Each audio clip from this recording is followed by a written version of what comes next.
முதலில் வாங்கப்பட்ட லஞ்சம் இறைச்சி. மனிதர்களின் தோற்றத்தை, மனிதன் தோன்றிய வரலாற்றை சொல்வது இந்த நூலின் நோக்கம் அல்ல.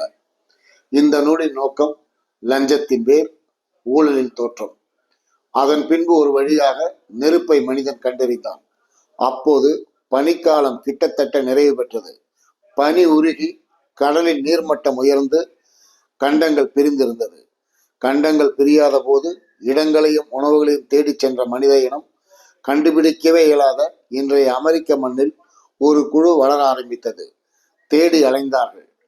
உணவு தேடி முடிந்ததும் மீண்டும் வரத்த வழி தெரியாமல் பல 100 மைல்கள் அலைந்து ஆங்காங்கே தங்கி இனப்பெருக்கங்கள் செய்தபடி மீண்டும் மீண்டும் நடந்தார்கள்.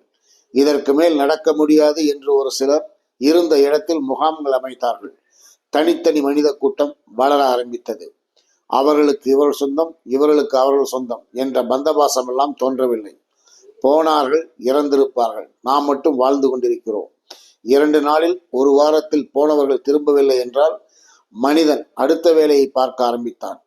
பணிகளற்ற இடத்தில் மனிதன் இருப்பிடத்தை தேடிக்கொண்டான். களிமண் சுவரெழுப்பி எங்கெங்கோ அலைந்து பனை தென்னை இலைகளை அல்லது அகலமாக இருக்கும் இலைகளை எல்லாம் பொதிபோல் சுமந்து இருப்பிடங்களை அமைத்து கொண்டான். இருப்பிடத்தை அமைத்து தருவதற்கு சில குழுக்களில் கைதேர்ந்தவர்கள் உருவானார்கள். இன்னொரு குழு இவர்களிடம் வந்து அந்த தலைவரை பார்த்து பேசி, எங்களுக்கும் இருப்பிடங்கள் அமைத்து தந்தால் உங்கள் எல்லைக்குள் நாங்கள் வேட்டையாட மாட்டோம். மனித இனத்தின் முதல் ஒப்பந்தம், பல ஆயிரம் ஆண்டுகளுக்கு முன்பே போடப்பட்ட ஒப்பந்தம். மனிதன் இன்னும் மாறவில்லை. என் எல்லைக்குள் மீன் பிடித்தால் கொல்வேன், கைது செய்வேன், சுட்டு வீழ்த்துவேன் என்று இன்றும் இருக்கிறான். 3 கைதேர்ந்த இளைஞர்களையும் கூரை பின்னும் அபார நுட்பமுள்ள பெண்களையும் ஒப்பந்தம் பேசி, அடுத்த முழு நிலவு தெரிவதற்குள் இவர்களை எங்களுக்கு அனுப்புவோம், இல்லையே கூட்டமாக வந்து கொலை பண்ணுவோம். அனுப்பிவிடுகிறோம். சரி, எவ்வளவு தருவீர்கள்?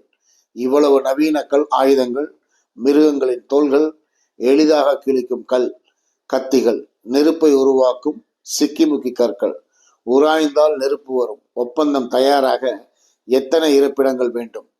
கை விரல்களையும் கால் விரல்களையும் காண்பிப்பார்கள். அப்போது எண்கள் உருவாகவில்லை. 20 என்று தெரிந்து கொள்வான். 40 வேண்டுமென்றால் பக்கத்தில் இருப்பவனையும் கைகளை தூக்கச் சொல்வான். என்னவெல்லாம் கேட்டார்களோ அதையெல்லாம் ஒப்படைக்கச் சொல்வார்கள்.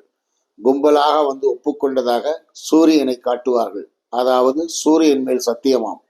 5-6 பேர் கொண்ட குழு குடியமைப்பை ஏற்படுத்த கிளம்பும். அங்கு போனதும் ஒரு கூத்து நடக்கும்.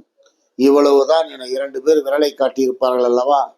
அவர்களுக்கு கொழுப்புடன் கூட்டிய காட்டு எருமைகளின் உடலை பொசுக்கி சுட சுட விருந்து படைத்து 2 ஆட்களை விரலை காட்டச் சொல்வார்கள். அதாவது எக்ஸ்ட்ரா 10 வேண்டும். சொல்லி அழைத்து வந்தது 20. கொழுப்புடன் வேக வைத்த கறியை ஊழலாக கொடுத்து, லஞ்சமாக கொடுத்து 30 குடிசைகள் கட்டி கொள்வார்கள். தலைவனுக்கு தெரியாமல் நடந்த முதல் ஊழல் இது.